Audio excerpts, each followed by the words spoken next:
Bismillahirrahmanirrahim.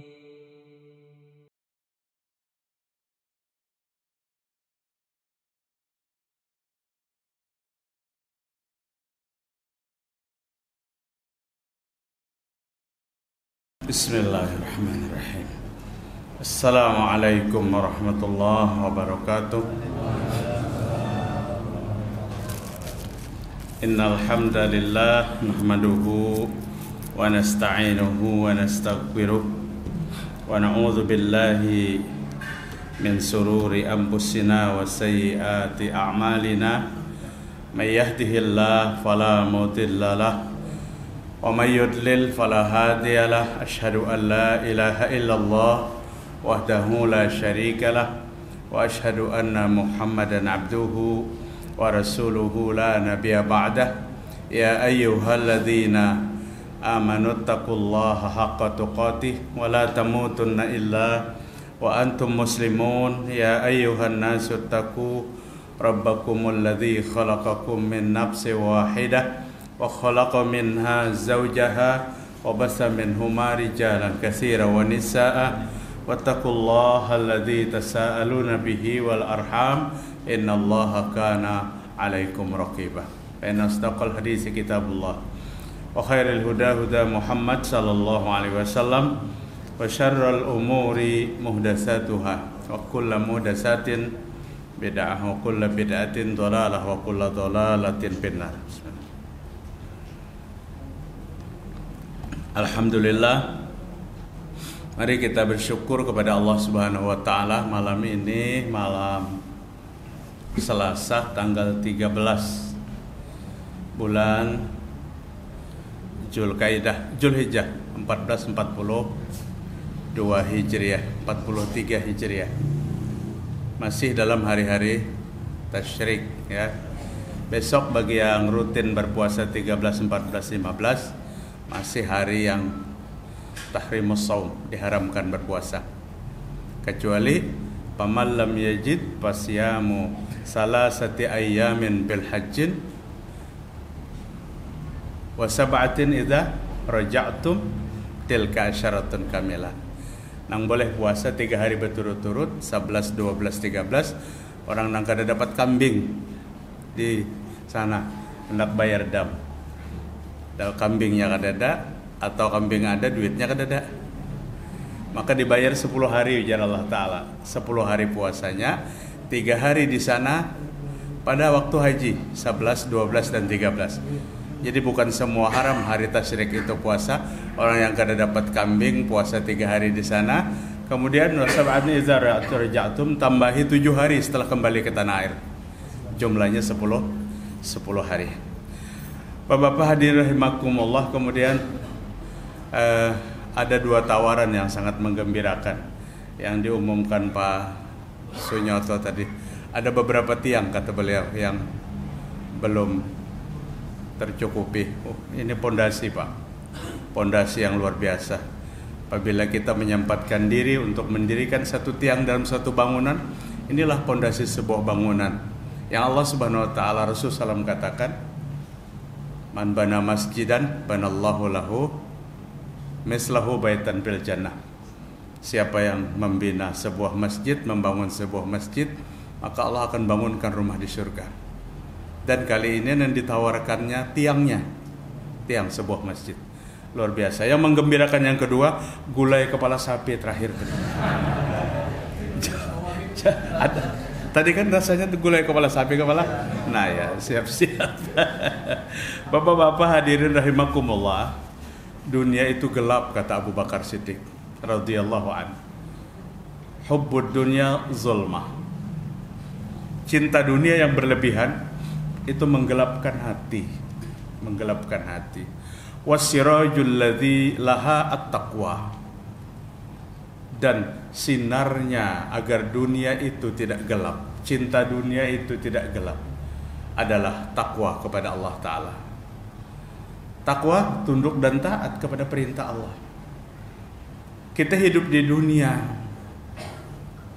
pasti kita mencintai dunia. Dan mencintai dunia itu bukan satu larangan. Ayat 24 surah At-Taubah. Qul in kana aba'ukum wa abna'ukum wa ikhwanukum wa azwajukum wa ashiratukum wa amalun iktarabtumuha wa tijaratun tahsawna kasadaha wa masakin tardawnaha ahabba ilaikum minallahi wa rasulihi wa jihadin fi sabilihi fatarabbasu hatta ya'ti Allah bi amri.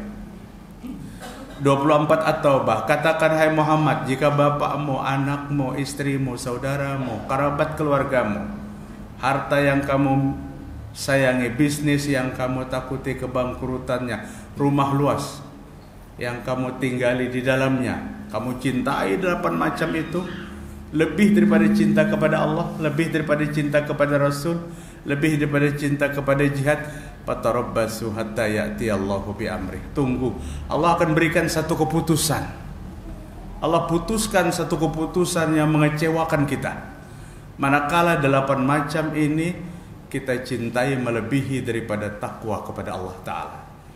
Allah, Rasul, jihad, itu ketakwaan. Allah, Rasul. Artinya ayat ini sama sekali tidak pernah melarang kita cinta dunia. Istri kita dunia, orang tua kita dunia, anak kita dunia, kerabat kita dunia, rumah tempat kita tinggal dunia, usaha yang kita lakukan tiap hari dunia, bisnis dan sebagainya. Tidak tersirat dalam ayat ini melarang. Allah ingin tempatkan kecintaan kepada Allah di atas daripada 8 macam. Dan as-siraj, kata Abu Bakar, inilah lampu kegelapan itu. Kalau menempatkan kecintaan kepada Allah di bawah, maka jadi gelap segala-galanya. Gelap segala-galanya, Pak. Jadi segala yang kita cintai silahkan, tapi pada kadar-kadar di bawah daripada ketentuan daripada Allah Subhanahu wa taala. Hubbud dunya zulmatun wasirajulaha at-taqwa. Cinta dunia yang berlebihan menggelapkan jiwa, menggelapkan hati. Dan untuk meneranginya, lampunya imbangi dengan ketakwaan. Ketakwaan itu lewat apa? Lewat berbagai macam bentuk ibadah. At-taqwa al-khawful jalil, al-amalu bitanzil, isti'dad liyaumir rakhil. At-taqwa al-khawful jalil, takut kepada Allah yang Maha Agung. At-taqwa al-khawful jalil wal amalu bitanzil, dan takwa itu beribadah dengan apa yang Allah perintahkan. Wal isti'dad liyaumir rakhil, takwa itu bersiap-siap untuk menyongsong datangnya hari perpindahan dari dunia ke akhirat. War ridha bil qalil, orang takwa itu menerima dengan apa yang Allah berikan apabila itu datang daripada Allah Ta'ala, sekalipun sedikit. Ketakwaan lebih pada menguatkan hati dan perasaan kita. Untuk semua kita perserahkan kepada Allah Subhanahu wa taala. Dan at-taqwa hahuna, kata Nabi. Nabi menunjuk di dada manusia, di dada beliau. At-taqwa hahuna. Takwa itu di sini. Artinya apa? Hati yang bertakwa akan menjadikan seluruh anggota tubuh mudah untuk bertakwa kepada Allah Subhanahu wa taala. Jamaah sekalian rahimakumullah. Kadang kalau kita berbicara tentang takwa, selintas salat 5 waktu dengan baik, puasa Ramadan dan puasa sunnah, itulah ketakwaan. Padahal nilai ketakwaan itu sangat luas. Luas sekali. Baik takwa yang berhubungan dengan Allah semata, ataupun takwa yang berhubungan dengan sesama manusia. Kan jalan menuju surga itu lantang 2. Kalau mencari jalan menuju surga itu hanya 2, Pak. Pertama hablum minallah, dan kedua hablum minannas. Banyak orang yang hablum minallahnya baik tidak masuk surga, kata Nabi, karena hablum minannasnya buruk.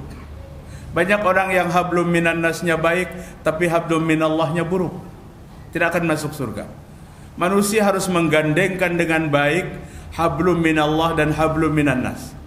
Ya Rasul, perempuan itu taat sekali, salat malamnya, puasa sunnahnya, puasa wajibnya, tidak pernah tertinggal semua ibadah. Tapi tetangganya merasa tidak aman dengan ucapan-ucapan wanita itu. Kata seseorang melaporkan kepada Nabi, dan Nabi katakan wanita itu adalah masuk neraka. Pada saat diceritakan wanita yang lain dengan ibadah yang sangat sederhana, tapi tetangga merasa damai, hidup bersamanya, ucapannya menjadikan solusi tidak menyakitkan, dan Nabi katakan wanita yang kedua itu adalah masuk surga. Artinya jamaah sekalian rahimakumullah, untuk mendapatkan surga itu melewati dua jalan yang tidak ada saling meremehkan di antaranya. Tidak sedikit orang yang cukup dengan sholatnya, orang yang merasa cukup dengan ibadahnya, puasanya, tapi diabaikan hubungan dengan sesama manusia. Padahal hablum minallah adalah jalan yang kedua. Taqwa Allah wa husnul huluk, kata Nabi sallallahu alaihi wasallam. Bertakwa kepada Allah dan berakhlakul karimah. Berakhlakul karimah hablum minan nas, takwa kepada Allah hablum minallah. Para jamaah sekalian rahimakumullah. Wazanbu zulmah, dosa itu gelap. Dosa itu gelap, kata Nabi sallallahu alaihi wasallam. Kata Abu Bakar As-Siddiq radhiyallahu an, wasirajulahu at-taubah. Dan untuk menerangi jiwa yang gelap dengan dosa itu adalah taubat. Taubat kepada Allah Subhanahu wa taala. Baginda Rasul sallallahu alaihi wasallam mengatakan, setiap satu kali berbuat maksiat, maka meneteslah satu tetesan hitam di hati manusia. Maka setiap menetes tetesan hitam 10 kali bermaksiat 10 tetes, 100 kali bermaksiat 100 tetes, 1000 kali maka hilanglah hati itu dengan kegelapan, gelap semata. Adakah harapan hati yang gelap itu untuk bersih kembali? Nabi SAW memberikan harapan besar. Manakala satu saat dia mendapat petunjuk dan hidayah dari Allah, dia taubat daripada segala dosa itu, maka kegelapan itu akan bersih dari jiwanya dan hatinya menjadi bersih kembali. Artinya apa? Kemaksiatan itu adalah dosa. Imam Ibnu Qayyim rahimahullah berkata, al-qalbu yamridu kama yamridul jasad. Hati itu sakit seperti sakitnya jasad. Hati kita bisa sakit seperti sakitnya jasad. Tapi yang dimaksud oleh Ibnu Qayyim, sakit hati ini tidak cenderung kepada ibadah.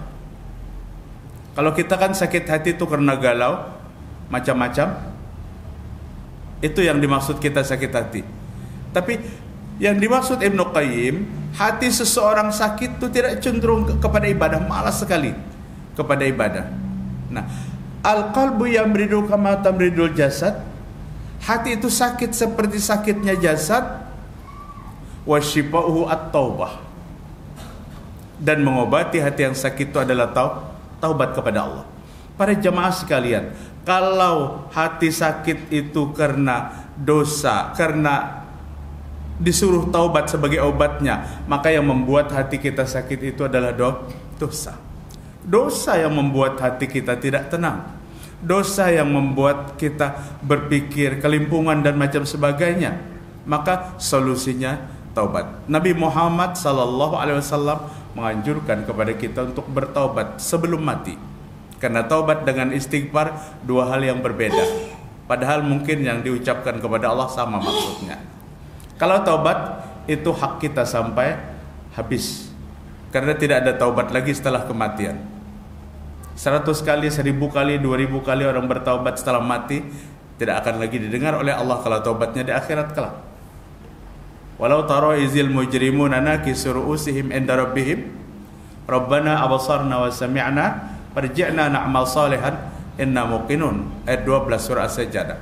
Manakala Allah memperlihatkan orang berdosa menundukkan kepalanya di hadapan Allah Subhanahu wa taala dan dia berkata, saya mendengar, saya melihat ya Allah, kembalikan saya ke dunia sebentar saja, saya akan menjadi orang-orang yang saleh.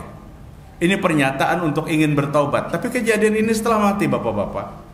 Kejadian ini setelah di akhirat kelak Allah menceritakan penyesalan-penyesalan orang yang berdosa di akhirat kelak.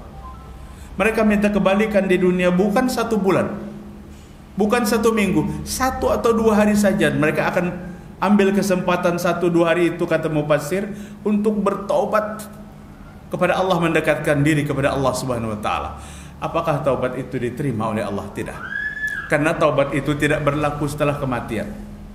Rugi manakala orang berpikir bertaubat setelah mati. Taubat itu sebelum mati. 1 hari, 2 hari bertaubat sebelum mati, Allah akan terima. Allah akan terima. Dan sejarah mencatat berapa banyak sahabat yang beberapa saat setelah dia bertobat, kemudian dia meninggal, dan dia catat sebagai ahli surga. Para jamaah sekalian rahimakumullah, Nabi membesuk seorang Yahudi yang sedang sakit. Kemudian setelah dibesuk oleh Nabi, Yahudi yang masih remaja itu dulu waktu kecil bermain di pekarangan Nabi Muhammad SAW. Dan satu kebiasaan baginda Rasul, apabila mendengar orang yang sakit, maka selalu ditengoknya, termasuk Yahudi ini. Dan Nabi datang ke rumahnya. Waktu itu bapaknya yang Yahudi menyaksikan, berada di sebelah kirinya, dan Nabi duduk di sebelah kanannya. Kebiasaan Rasul dalam dakwahnya tidak pernah kendor kepada siapapun yang dia dakwahi. Atau kepada Yahudi yang hendak mati pun Nabi berdakwah. Ya gulam aslim, kata Nabi. Wahai gulam, wahai pemuda. Nabi masih memanggilnya gulam, padahal laki-laki ini sudah dewasa. Karena dulu di waktu bermain di pekarangan Rasul, senang dengan Nabi Muhammad SAW. Maka kata Nabi, masuk Islamlah. Artinya apa? Tinggalkan keyakinanmu dan taubat kepada Allah Subhanahu wa taala. Mendengar ajakan Rasul sallallahu alaihi wasallam, seorang remaja pemuda Yahudi ini, wa nazara ila abihi wa indahu, dalam redaksi hadis, dan dia tengok bapaknya yang ada di sampingnya. Kenapa dia harus menengok bapaknya? Karena bapaknya masih Yahudi. Dia tengok bapaknya, seolah-olah menengok bapaknya, berisyarat minta diizinkan dia masuk Islam di penghujung dari kehidupan. Dan bapaknya berkata setelah anaknya menengok, Ati Abul Qasim, anakku, silahkan kalau kau mau mengikuti ajakannya Abul Qasim, silahkan. Nabi itu kan dikenal dengan kunyah Abul Qasim. Mau mengikuti Nabi Muhammad, silahkan anakku, silahkan. Di waktu yang sangat sedikit itu, di detik-detik terakhir daripada kehidupannya itu, anak itu mengucapkan 2 kalimat syahadat di hadapan Nabi Muhammad SAW. Pemuda itu masuk Islam, dan tidak lama setelah itu dia meninggal dunia. Bagaimana reaksi Nabi setelah Yahudi masuk Islam, ucapan pertama kali la ilaha illallah, dan yang terakhir apa kata Nabi? Alhamdulillahilladzi anqadhahu minan nar. Segala puji bagi Engkau ya Allah yang melepaskan laki-laki ini daripada dahsyatnya api neraka. Apabila taubatnya, Pak, di detik-detik waktu hendak kematian. Yang ditolak taubat itu pada saat napas sampai ke tenggorokan. Tidak ada lagi taubat setelah itu. Konon Fir'aun bertaubat kepada Allah pada saat napasnya sudah lewat dari tenggorokan, dan Allah jawab dalam surah Yunus, Al-ana wa qad asayta qabla wa kunta minal mufsidin. Fir'aun, baru sekarangkah kamu bertaubat? Terlambat taubatnya. Kamu dulu berbuat kerusakan yang luar biasa. Jika dia bertaubat jauh hari sebelum kematian, Allah tidak pernah pilih siapa yang bertaubat itu. Allah akan terima, Allah buka pintu taubat. Seperti seorang Yahudi yang detik-detik terakhir menjelang kematian, Nabi mengundang para sahabatnya. Kata Nabi, solatkan jenazah salah seorang sahabat kita. Mereka bertanya, siapa yang meninggal wahai Rasul sallallahu alaihi wasallam? Dan Nabi katakan, itu dulu seorang Yahudi yang waktu kecil bermain-main di pekaranganku. Beberapa saat menjelang kematian dia masuk kepada agama Islam. Allah lebih merespon, bapak-bapak. Allah lebih berbahagia manakala kita mendekat kepada Allah di waktu apapun. Namun kita jangan pernah berpikir, oh kalau kayak itu taubatnya karena para hendak mati aja. Kalau pinat dahulu matinya datang daripada taubat. Dan itu yang sulit. Nah, beda dengan istighfar. Kalau istighfar, bismillah, itu berlaku kepada orang yang masih hidup dan kepada orang yang sudah mati. Orang yang sudah mati bisalah beristighfar, karena bisa. Tapi orang yang hidup memintakan ampun orang yang sudah mati. Ini namanya istighfar.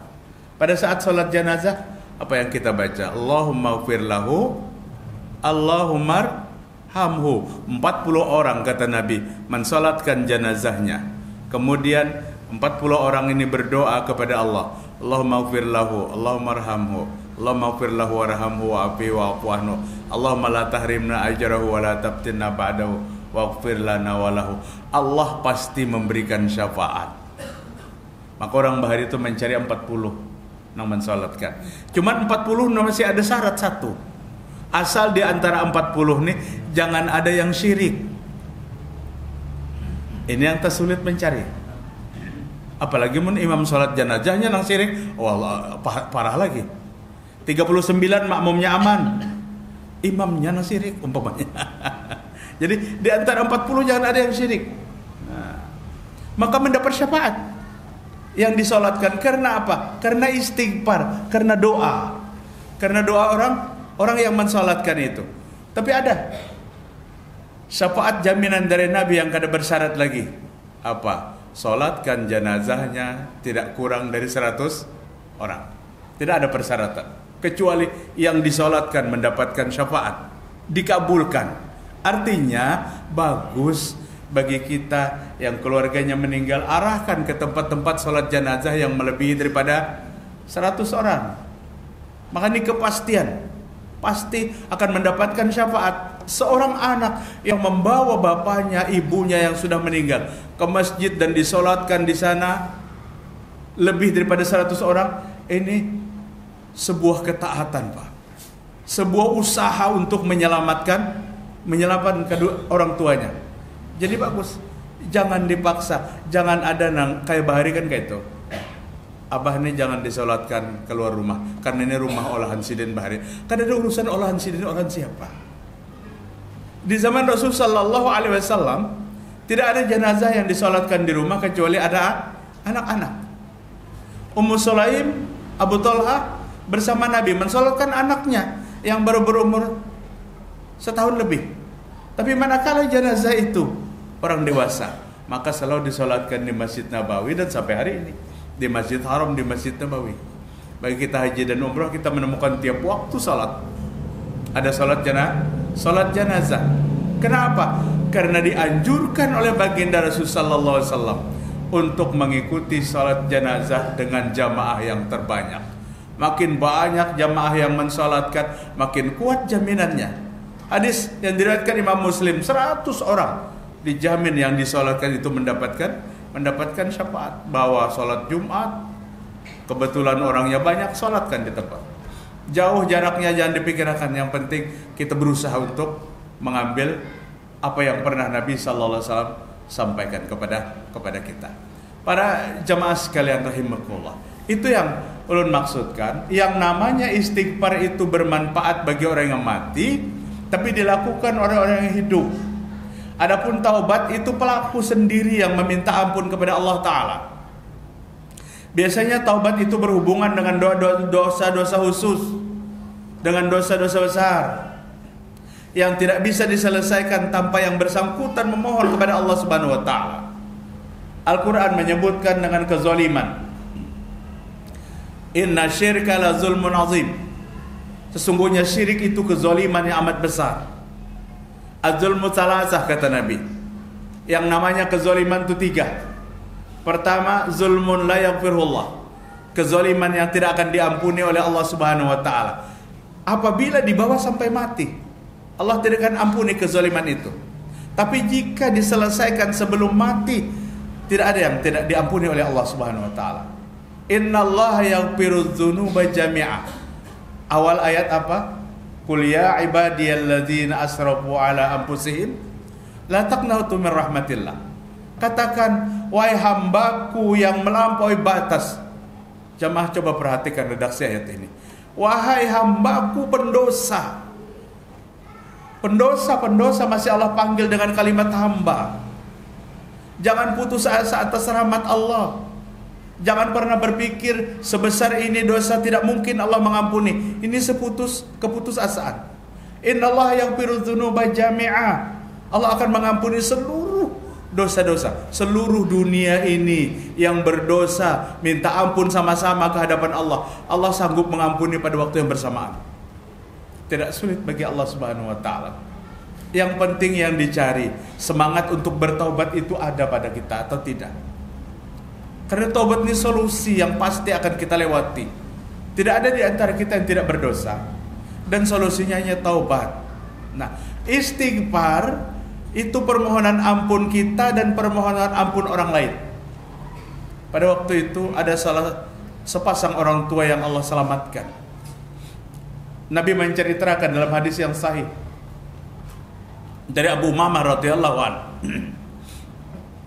orang tua itu dimasukkan ke surga, diberikan pakaian surga, dilengkapi dengan keindahan-keindahan surga. Dan orang tua itu berkata, dari mana ini? Saya mendapatkan ini dari mana? Mungkin dia merasa di waktu hidup di dunia banyak sekali kesalahan yang dia lakukan terhadap Allah Subhanahu wa taala. Di waktu hidup di dunia sedikit sekali untuk melakukan ibadah dan ketaatan kepada Allah, sehingga dari mana? Allah jawab kepada kedua orang tua kita waktu itu, bistighfari waladika laka. Ini karena permohonan ampun anak-anakmu kepadaku, kata Allah, dari dosa-dosamu. Maka istighfar orang yang hidup bermanfaat bagi orang yang mati. Kalau taubat yang bersangkutan, istighfar, sering kita memohon ampun kepada Allah, dan istighfar kita jangan pelit untuk diri kita sendiri. Allahumma ighfirli dzunubi wali walidayya wali jami'il muslimin wal muslimat. Satu orang Islam yang kita doakan, kita pohonkan ampun, maka kita mendapatkan satu kebaikan. Berapa miliar umat Islam di muka bumi ini, jika kita melibatkan dalam permohonan ampun kita, wali jami'il muslimin wal muslimat. Ini bonus-bonus yang tidak terasa bagi kita. Mintakan ampun saudara-saudara kita yang dalam satu keyakinan dan satu iman. Wazan buzulma, dosa itu adalah satu kegelapan. Dosa itu satu kegelapan. Wasiraju lahu taubah, dan untuk menerangi kegelapan dosa itu adalah taubat kepada Allah Subhanahu wa taala. Wal qabru zulmah, kata Abu Bakar As-Siddiq radhiyallahu anhu. Bismillah. Wasiraju lahu la ilaha illallah Muhammad Rasulullah. Kubur itu gelap, tapi akan terang orang dikubur pada saat dia hendak mati. Dia mampu mengucapkan kalimah la ilaha illallah.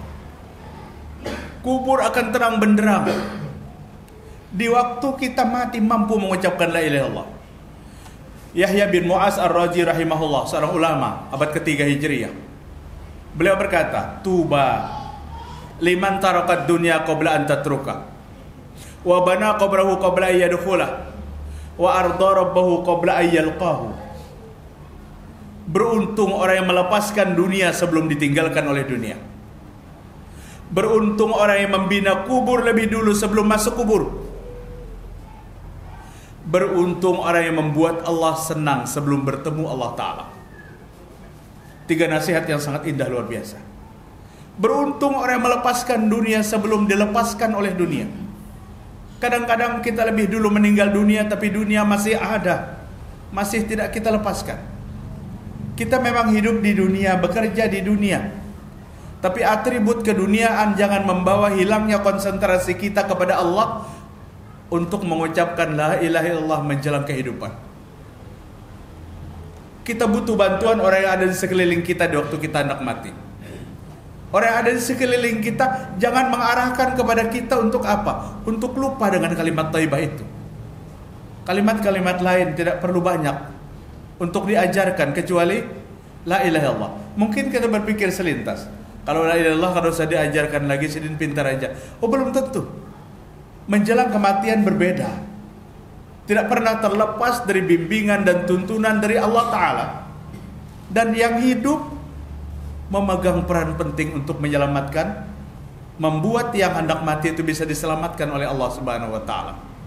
Para jamaah sekalian rahimakumullah, maka segala atribut keduniaan jangan lagi dibisikakan lawan orang tua hendak mati, bah ayo pian hendak mati bah ucap bujur-bujurna tanah digambut tugasan siapa, nang Banjarbaru gasan siapa. Habis sidin nang digambut gasan anak pertama, Banjarbaru anak kedua, Banjarmasin anak ketiga, cabutnya makal kek berbagi warisan mati habis itu sidin. Ini jangan di waktu hendak mati jangan diingatkan lagi. Bapak-bapak, dahsyatnya hendak mati itu luar biasa, Pak. Hendak mati itu fitnahnya, dahsyatnya luar biasa. Ada seseorang yang menangis-nangis di waktu hendak mati. Saksikan oleh kalian, tuh guru datang mengambiliku. Kada bapak hajo sidin guru mana? Guru memanggilku. Jamaah sekalian, orang yang tidak bisa diserupai oleh syaitan itu siapa? Nabi Muhammad SAW. Orang tua, pakaian, pedatuan, perguruan, apabila datang hendak mati mengganggu konsentrasi, itu adalah syaitan. Dia mengalihkan ingatan kita untuk tidak mengingatkan dengan kalimat thayyibah. Diganggunya konsentrasi kita waktu hendak mati, dan peran yang hadir ini sangat penting untuk membimbingnya. Tuba liman bana qabrahu qabla yadkhulahu. Beruntung orang yang membuat kuburnya indah sebelum masuk kubur. Bukan salah kita memahami. Kita bangun kubur lebih dulu megah-megah belum kita mati. Bukan itu yang dimaksud Syekh Yahya bin Mu'az. Bina kubur, isiilah kubur ini dengan amal-amal saleh dan ibadah. Karena orang yang banyak melaksanakan segala amal saleh, membaca Al-Quranul Karim, beristighfar yang banyak, termasuk qaul la ilaha illallah menjelang mati, ini ketenangan di alam kubur. Tujuannya kepada siapa? Kepada peningkatan amal dan ibadah kita, bukan kepada fisik-fisik. Kuburan tidak menjamin, semua tidak menjamin kayak apapun bentuk kuburannya. Yang di dalamnya tuh yang dijamin bagaimana ketaatannya kepada Allah Subhanahu wa ta'ala. Bukan berarti kuburan yang biasa-biasa mereka tidak akan masuk surga. Bapak-bapak kalau ke kubur di Baqi itu pernah melihat kuburan Utsman bin Affan radhiyallahu anhu. Sangat sederhana. Aisyah radhiyallahu anha sangat sederhana. Kan ada macam-macam ngarannya aja kita ada tulisannya. Tapi mereka nama-nama yang disebutkan oleh Allah calon penghuni surga, disebutkan oleh Rasul sallallahu alaihi wasallam sebagai calon penghuni surga. Maksudnya binalah kubur sebelum masuk kubur dengan memperbanyak amal ibadah, dan kubur itu gelap untuk meneranginya qaul la ilaha illallah. Kemudian yang berikutnya wal akhiratu zulmah, akhirat itu gelap. Wasiraju lahu al amalus salih, untuk menjadikan akhirat itu terang benderang adalah amal salih. Man amila salihan min dzakarin aw unsa wa huwa mu'min falanuhyiyannahu hayatan thayyibah wa lanajjanahum ajrahum bi ahsani ma kanu ya'malun. 97 An-Nahl. Siapa yang melakukan amal salih, laki-laki dan perempuan, dan dia beriman kepada Allah Ta'ala, ganjaran yang pertama, falanuhyiyannahu hayatan thayyibah, Allah akan memberikan kehidupan yang terbaik. Imam Jalaluddin As-Sayuti dalam tafsir Jalalain, kehidupan yang terbaik itu dunia akhirat. Di dunia rezekinya lancar, di akhirat masuk surga, kata beliau. Kemudian waqala ba'dul mufassirin, sebagian mufassirin menyebutkan akan mendapatkan kehidupan yang layak di dunia bagi orang yang melakukan amal saleh dan dia beriman kepada Allah Subhanahu wa taala. Apakah sampai di situ? Dan Allah akan membalas sesuatu yang lebih baik di akhirat kelak. Yaitu apa? Jaminan surga. Di mana jaminan surganya? Jannatu adni yadkhulunaha wa man salaha min abaihim wa azwajihim wa dzurriyyatihim wal malaikatu yadkhuluna alaihim min kulli bab. Surga Aden yang mereka masuk ke dalamnya bersama orang-orang yang solih, dari bapaknya, anaknya, istrinya, saudaranya, terkumpul satu jeriat dalam surga Aden, manakala mampu menciptakan keluarga yang solih dan solehah. Amal solih menjamin kedamaian di akhirat. Amal solih satu ibadah yang Allah janjikan untuk dihantarkan ke surga Firdaus. Innalladzina amanu wa amilus solihat kanat lahum jannatul firdausi nuzula. Sungguhnya orang beriman dan beramal salih, maka Allah akan menyiapkan baginya surga Firdaus. Ulun simpulkan apa yang dapat disampaikan pada kajian ini.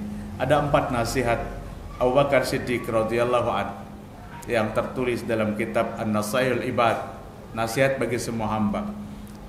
Di antaranya Abu Bakar katakan dunia itu gelap, dan untuk menerangi kegelapan dunia, orang yang hidup di dunia ini semuanya bertakwa kepada Allah Ta'ala. Kemudian kata Abu Bakar, dosa itu gelap. Untuk meneranginya adalah taubat. Kubur itu gelap.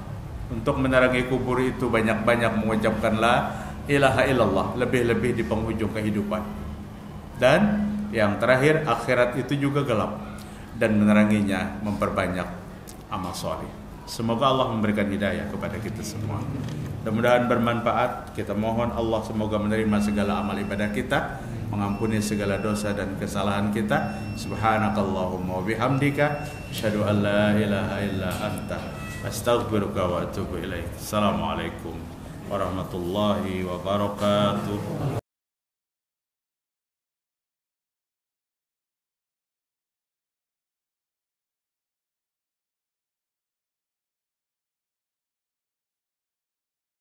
بسم الله الرحمن الرحيم